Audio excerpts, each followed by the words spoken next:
What an amazing way to end this year, and this is going to be our very final episode of BizTech on Ghana Web TV for the entire year. In this special edition, I'll be speaking with some students here at the ACity University College, and they'll be taking me through some of the projects that they've been undertaking. As you can see, I'm on an electric bike. Yes, I'm going to be speaking with the brains behind this bike and also another student who's also created an electric wheelchair. Before I introduce my guest, I'll take a quick break and we'll be right back. Don't go anywhere. My name is Mauli Ahalimega.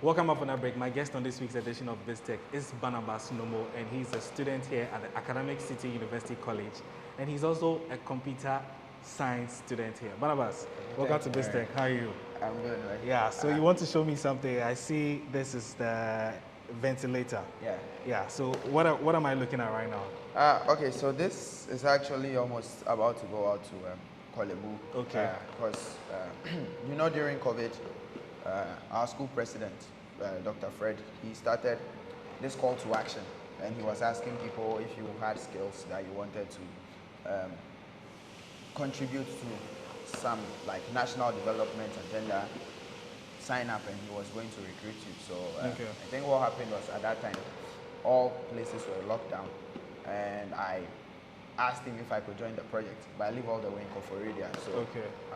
and this is something that I never really expected he was going to do, but he literally went and got a government permission. Okay. And got a car and drove all the way to my dad's house in Koforidua. I was like, hey, I'm here, and so that's how I joined the project. Okay. And on the project, I study computer engineering, so Okay. a lot of lessons you take in like logic gates. Maybe you should sit through one of our classes one day, but it's very practice oriented, where I know a lot of people like to say, oh, we have to move away from theory and shift to practical, but I have realized that you have to really integrate the theory into your practical learning, and that makes it more empowering. And so a lot of things that we learned, from building simple logic gates to embedded systems to memory management, power management, all those were very, very helpful. Okay. And I feel like it's gave us a great edge. And so we started this, and at that time sourcing parts were very difficult. Like we had a lot of suppliers trying to get us parts.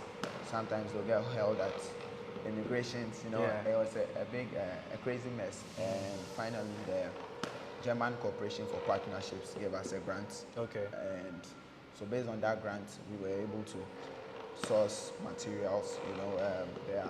The technicians out there are building like 4 more models of this right now. Okay. So it's not just this one alone. No, it's not just this one alone. This is going to, I think this will stay here. Okay. But the ones that are being made right now, Okay. we have the controllers here that we've made them modular. So we'll plug all those controllers, and we'll take one to Kolebu, we'll take one to Ghana Standards Authority. Okay. And we'll have them working, just validating what we're building. Okay. Because I think there's a really big push for made in Ghana, and if Ghanaians can take charge of their own technological development, that would be extremely empowering, because that means we would be able to do a lot more as a nation that we otherwise couldn't have been able to do. And there's still some way to go, like setting up manufacturing in Ghana, for example. It's something that we have to figure out. And so I believe that we are getting there, and I'm really happy that my university is really championing this course, of trying to draw in the community and create action. If you had come here maybe 2 weeks from now, we are building a small aluminium refinery, just because finding parts to work with are hard, And I think if a lot of individuals are doing a lot of these things, it will push them to try to automate certain processes, and it's something that I find really empowering. But I also think I'm very privileged, because in academic city, I'm on full scholarship. That means I don't pay for food, I don't pay for housing or anything. You're really enjoying. Exactly. So I know a lot of people may not have the kind of privilege that I have. And I think it would require more institutions like Academic City, or HSC, like all the private institutions that's trying to do education right. And unfortunately, good education is quite expensive. But I believe, as time goes on, we'll get into a position where the average person can also afford these kind of things. But Okay. all in all, I think it's been a really great experience for me. It's been like over maybe a year that we were working on this, working just on because this, of sourcing A equipment. lot of things, you know, coming into place. Yeah, sometimes you make an order and then they'll like the order gets cancelled because another company ordered for the same parts The that same you ordered. part, yeah. And I mean, you don't have that much money to. Yeah. All right. Yeah. So I want to come now to the ventilator proper. Yeah, So sure. how did you begin to put all these parts out? I know you studied computer engineering, like Yeah. you said. So how did you? And I also see a laptop here. So what's the correlation between this and then this? Oh yeah, so that's actually interesting. You know, if you want to build any system, right, you can sit down and break it down as this is an electronics component, this is the mechanical component, right? So for example, the previous version we had no logic at all. All it had was a motor. It just spins Running and through, delivers okay. air, right? And so the thing that we've done differently is that we have a microcontroller, Okay. which is really a very small computer on a chip, right? And by having a small computer on a chip, some of the things it allows you to do is that you can now say, look, if there's some process going on, right? Or let's say if you are running and somebody hits this button, Okay. right? Okay. Stop it. I mean, we are still doing integrations, Okay. so there are lots of things. There are lots of things, But if I okay. hit this, right? Yeah, I realize it's stopped already. You get me? Okay. So those are some of the things that we do. Like, for example, if you notice, this arm keeps coming back to the same position. No yeah, it matter keeps how many going up. times we run it. It's Yeah. because we have this magnet here, and then we Okay. have a Hall effect sensor. Wow. So what happens is, like, having a microcontroller allows you that Allows, kind of okay. autonomy to do these kind of things. Yeah. Else, you'd have to use a lot of wires, you know. And so over here on my computer, it's really, I write the code here, and then I upload it to the microcontroller. So you use your computer engineering skills as well, fuse it into this, and then Yeah. it works for you. Yeah, exactly. You know, Wow, that's quite amazing. But so where do you want to see these items? Like you said, you're doing a couple more in addition. Where do you want to see this? So, I mean, most of the paperwork, administrative stuff, you know, it's Dr. Fred, Dr. Lucy, they are good at those things. You know, Okay. I think they made it really student-driven.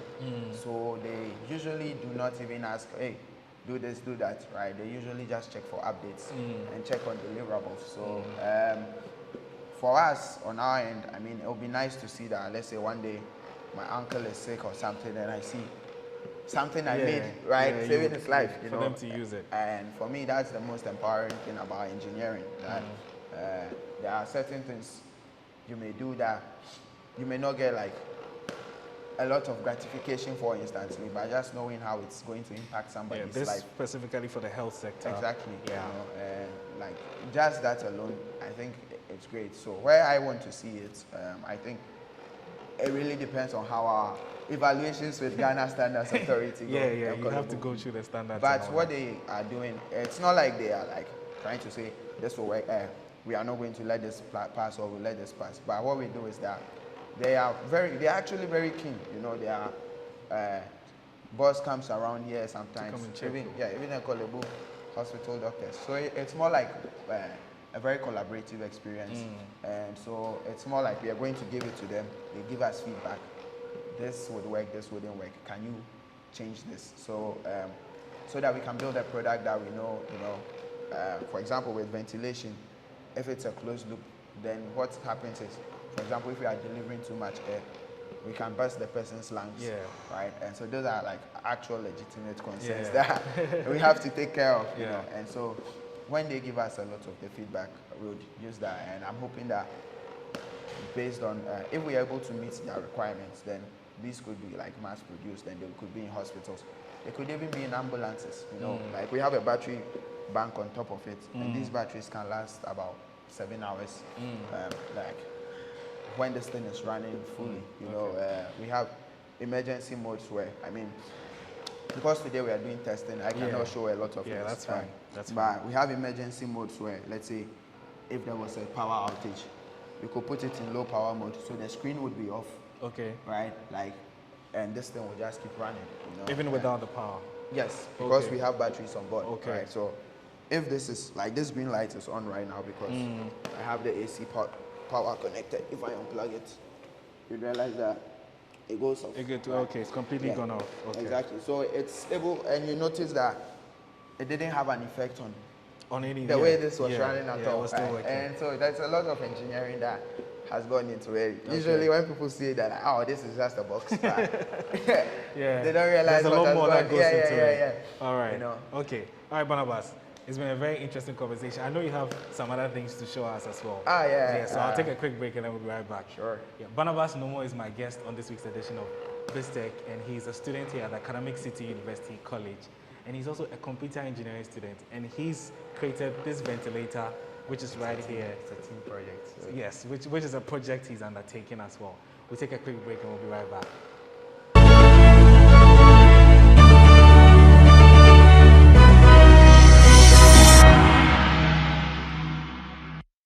Welcome back from that break. Barnabas Nomo has been taking me through a team project, which is the ventilator that they have created. Now he's going to take me through an electric bike. Barnabas, what am I seeing here now? This is actually an electric bike. Okay. I think this is one of the craziest projects that we've ever done because we're trying to build a bike that can give you like go about 50 kilometers per hour. Wow. You know, that's the top speed we can dish out. And we want to extend the range to about 60 kilometers. So 10 kilometers more. Yeah, so you can ride like for 60 kilometers before your battery dies. Okay. So that's what we've been doing. So what happened was that my friends and I grew up in a really interesting place. You know, all the boys had BMXs. Like when we were kids, BMXs were like the thing, right? Yeah. So what we did was we actually took the frame from a BMX and we modified it so that it could behave like a mountain bike. You know? And so we've kind of stretched this beyond its limits. Yeah. I can see some springs and all that. We had to like incorporate those afterwards. So we bought this from a crash, like someone's bike that had crashed. Okay. So we brought it in. You know, we have a lot of machinery here, so we're able to clean it up and straighten the poles. So you recycled a very old bike? Yeah. Okay. And we even widened the rear so that we could fit the motors and gears in it. Okay. You know, so currently where we are at, we just finished building the charge controller. Yeah. So you can see that it's charging. So in the past, what we used to do is we'll have to take the battery out and charge. We didn't even have a battery case, but now that we've built the charge controller, we are going to have it closed up. Yeah. Right? So you made this yourself, or you had some help since it was a team project? Yeah, it's a team project. Okay. So for me, I do computer engineering. Okay. Sometimes I lead the team, but most of my job ends where right? It's exactly on the computer. So Andrewla, I think you talk to her as well.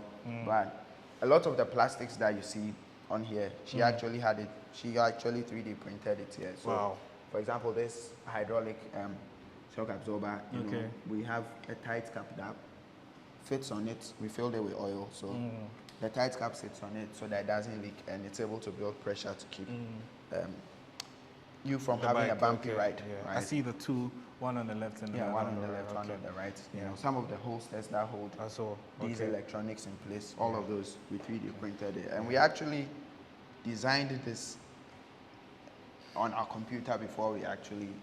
I didn't actually mention that about the ventilator, but a lot of projects we do here. I mean, we have this saying: if you can't figure it out on paper, then you shouldn't be doing it, right? So you have to conceptualize everything first before you bring it up. Yeah, most like that. And the reason why you have to do that is because, you know, hardware is expensive, right? So you can't just be buy brick.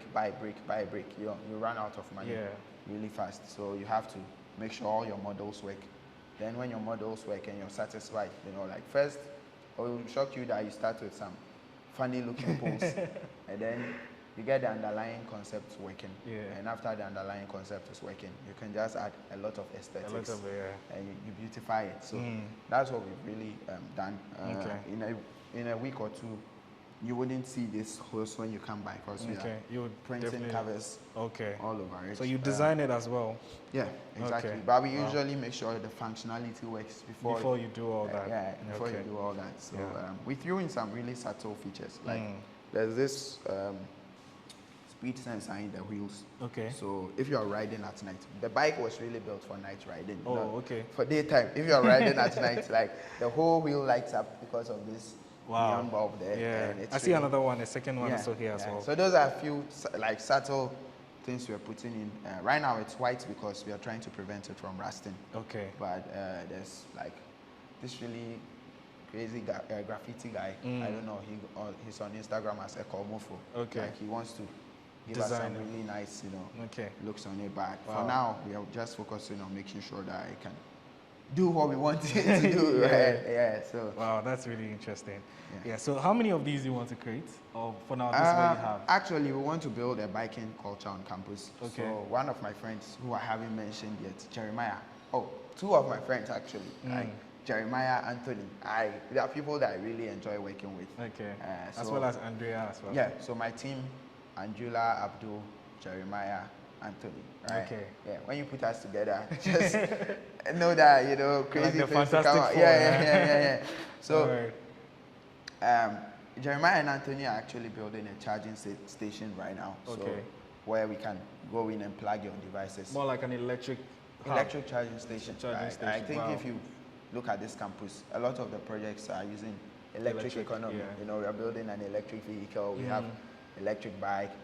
We are building electric ventilator wheelchairs, as well. So it shows you the direction in which we are looking. And so having something like a solar charging station around is going to be helpful. If you look there, we actually have another bike in the corner. Okay. And then we have another bike all the way there. Okay. So those are like a lot of e-bikes that that coming we up. want to Okay. fix. Yeah, so talk to me about the solar charging station that you and your team project mate are working on. So for the charging station, I'm not on it at all. It's, Okay. It's actually being conceptualized now. I know at a point I'll come in, right? But, with your computer skills and all that. yeah, but usually the way we work, I think, here, like one fundamental course that everyone takes, if you're, even if you're an engineer, you do entrepreneurship, you do project management. So usually for some of these things, the approach is from a project management perspective. So like if there's the work breakdown structure doesn't include you yet, you just have to wait till it's your turn. It's your turn, and then you do some of these things. But we want to build a biking culture on campus actually. Like when I graduate, I might leave this behind, and at that time there'll be a lot more, so anyone can just hop on. We are actually trying to throw a challenge to students where we would figure out other solutions they could provide for this. So some like maybe putting a tracker here, so if someone wants to go to Wakra Mall, they can just hop on and they get there. Just being able to see other things, or even remotely locking your device, that's something that we want to throw in there. But more or less, it's more like just reviving the whole biking culture that I knew as a kid. But this time throwing in a lot of tech to make it cool. Just imagine if you're in traffic in a car and then a bicycle just speeds past you, right? It will look crazy, So that's what we have been trying to do now. All right. So finally, you are level 400. You're almost done with school at the tail end. I know. How has Academic City helped you shape all these things that you're creating and moving out there into the job field? What are the plans for Barnabas? I see. I actually, I have some offers from companies. I don't want to name that's them fine. now, Yeah, right? But that's I have quite some offers that I am thinking about. Me and some of the guys are also thinking about trying a startup for a year just to see how it goes.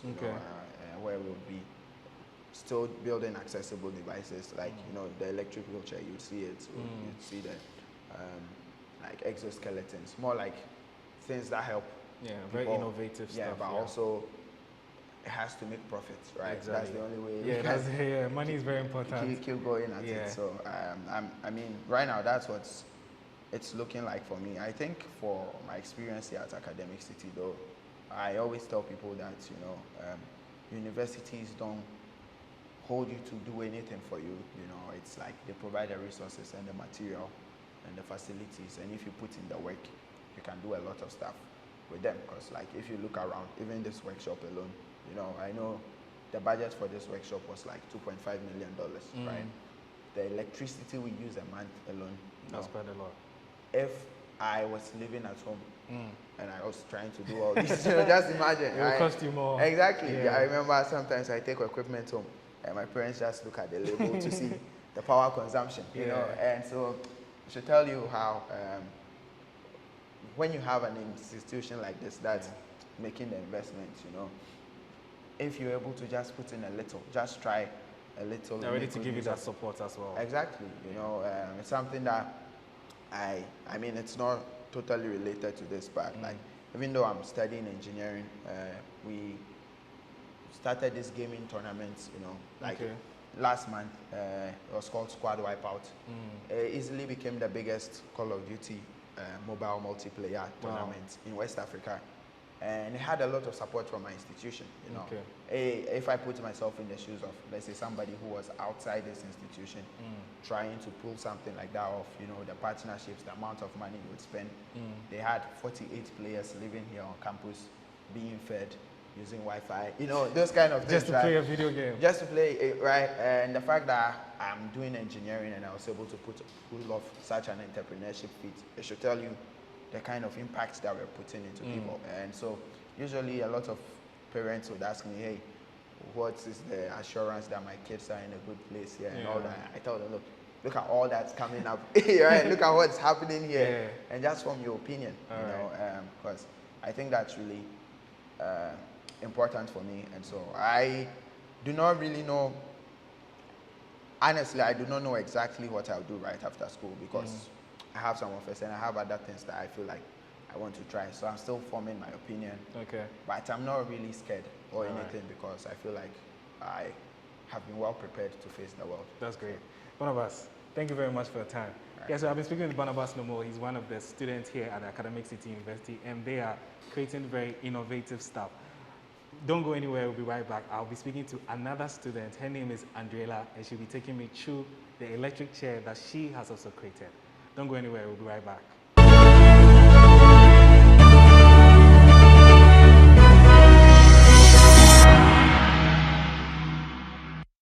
Welcome over that break. My next guest is Andrewla Takyi, and she is a mechanical engineering student here at the Academic City University College. And she has created an electric wheelchair. Andrewla, welcome to BizTech. How are you? I'm good. How are you? Yeah, many thanks for your time. So what am I looking at right now?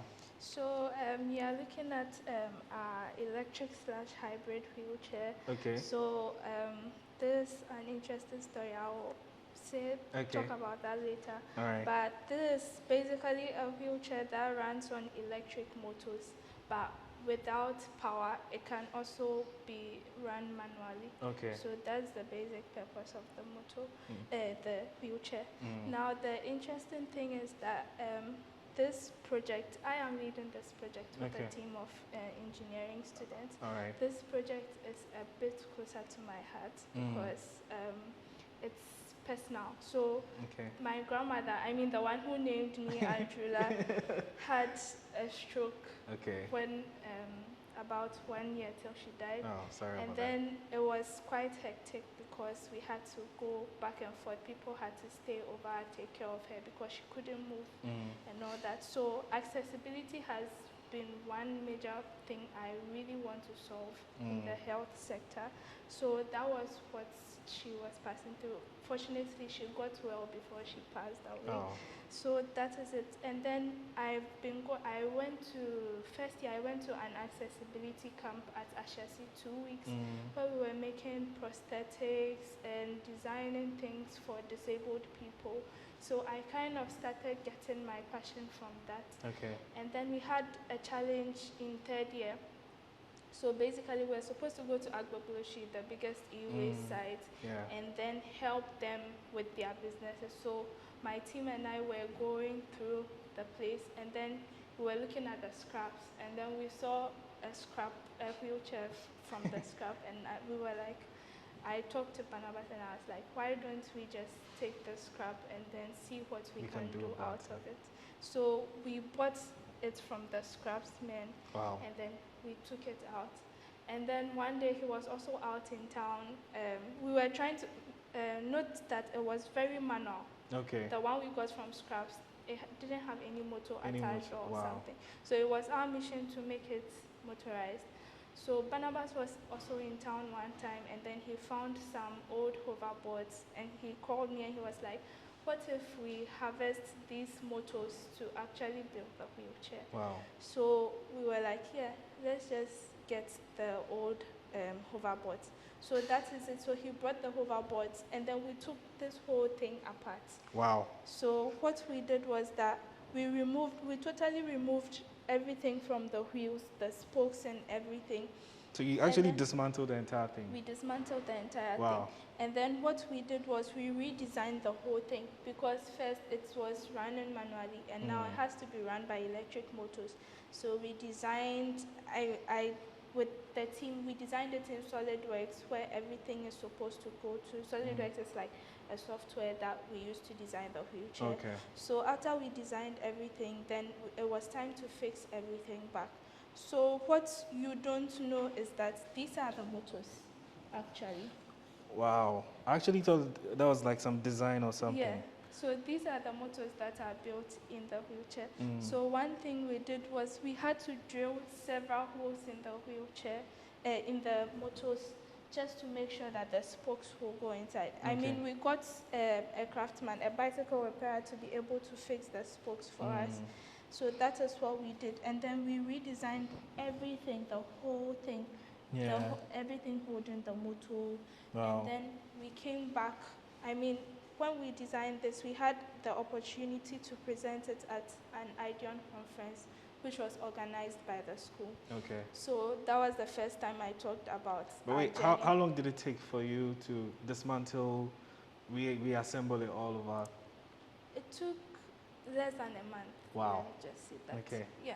When we got everything, because when we got the scrap, it took a while till we got the motors. But immediately we got the motors and we redesigned everything. I remember we were meeting here every night, or every Friday night. Wow. My team and I will come, and then we'll distribute rolls to everyone just here outside the workshop. And we can work till like 2 a.m. Wow.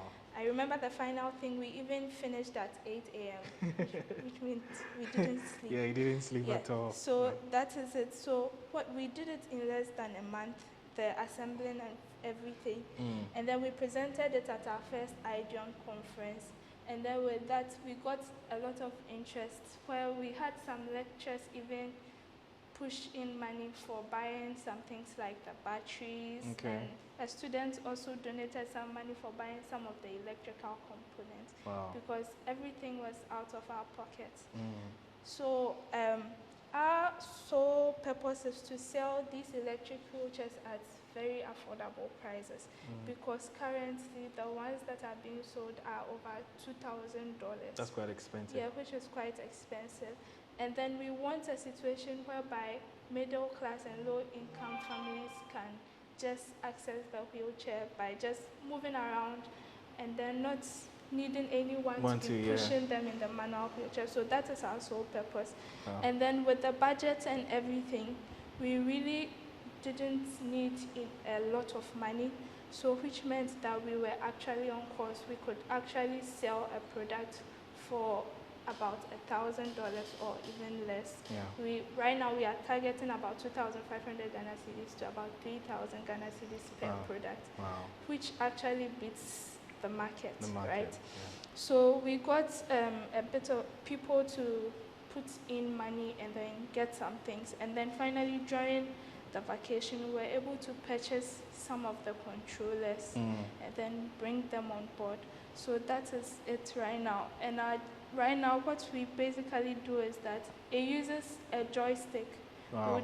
We'll do the demo later. Okay. So it is basically controlled by a joystick. So the user will just have to be moving it. Just be moving the joystick. And it moves automatically on its own. And it moves automatically on its own. Wow, this is so nice. It's a really great thing you guys are doing.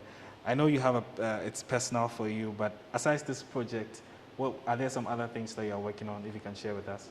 Yes, so basically all the projects Barnabas talked about, I worked on it. Wow. I was also here during the lockdown for the ventilator. You don't sleep, huh? Not really. Not really. Yeah, that's good. Yeah. So one thing I'm really passionate about, apart from accessibility, one of the things I really like doing is designing and manufacturing. Okay. So right here in the school, I design things like the ventilator. I actually designed it in the software. I helped with the analysis of the whole structure and provide manufacturing some of the parts. So with some of the parts, I'll give the technicians the drawings and then they'll produce the parts. I also work with a 3D printer, which is at that place. So I work with a 3D printer. If they need something to be printed, just a minimal design, I can print it for them. If they want to also use the CNC machine to machine some features, I help them code it where the machine can automatically fabricate the metals or the materials used. So that is basically what I do. So I've helped in the ventilator, I've helped in the bicycle. There are other projects I've also helped in, like the autonomous car that is also on campus. Okay. I've helped other people work out their projects and then also class projects. Basically, I'm the one designing and then prototyping. So you're basically the engine. You're already an engineer, so yeah, that's great. Yeah, so finally, you've been at Academic City for 4 years. Yes. You're in your final year, right? Yes. How has the school shaped the person you are now and the things that you guys are doing here? Okay, so when I came in here, I didn't really know which direction I was heading in. I know when I came here, I really wanted to be an aerospace engineer. I was so interested in space. Then I started doing mechanical. But working with people on certain projects, I think I've developed passion in robotics more. So it has actually developed my passion into what I really want to go in. And then one thing is that it has provided me with like a lot of people to work with. Like now I know the team I usually work with, they are really helpful. And then what I like about the friends I made here is that they are not afraid to take risks. One thing they usually tell me is that this is the best place to take a lot of risks because we are not going to actually lose a lot compared to outside the school. So one thing is that my team really helps. It comes up with a lot of projects. They are always here motivating you. We are always working on what we want to do. And then one thing is that the lecturers are also very supportive. They are always willing to help you one way or the other. You can always go to them with your model and be like, this is what I want, can you help me? And even with the wheelchair, we had the lecturers come in, oh, I want to help in the electronics part, can you really connect me? So they're collaborative with you guys as well? They are really collaborative and then very supportive. Yeah, so that is what and they constantly check up on you. How is the wheelchair going? What do you need? Do you need any learning materials? So that's one thing Academic City has done. It has been very supportive. It's a very enabling environment. It has helped me in finding my passion and then pursuing my dreams. That's cool. So what happens to aeronautics now? Well, I haven't given up. I'm still interested in space. So on campus, there's also a team where we talk about satellites, design of satellites and all that. And I'm one of the executives. Okay, so that's nice. That's what we do. We help people participate in satellite competitions. We do some parachute challenges, which are really fun. And then sometimes too, we launch some weather balloons too. So I haven't really given up on it. I wanted to build a space station, but I really think I can do it. Yeah, you can. I think you can. But don't give up on your dreams. You guys are doing very amazing here. Andrewla, thank you very much. So I've been speaking with Andrewla Takyi and also Barnabas Nomo, and they've been showing me some of their very innovative projects that they've been creating, which is the electric wheelchair, the electric bike, and also the ventilator. And they've been very insightful conversation that they've been sharing me. They've also been sharing with me their journey right here at the Academic City University, and also the things that they want to do when they leave the school.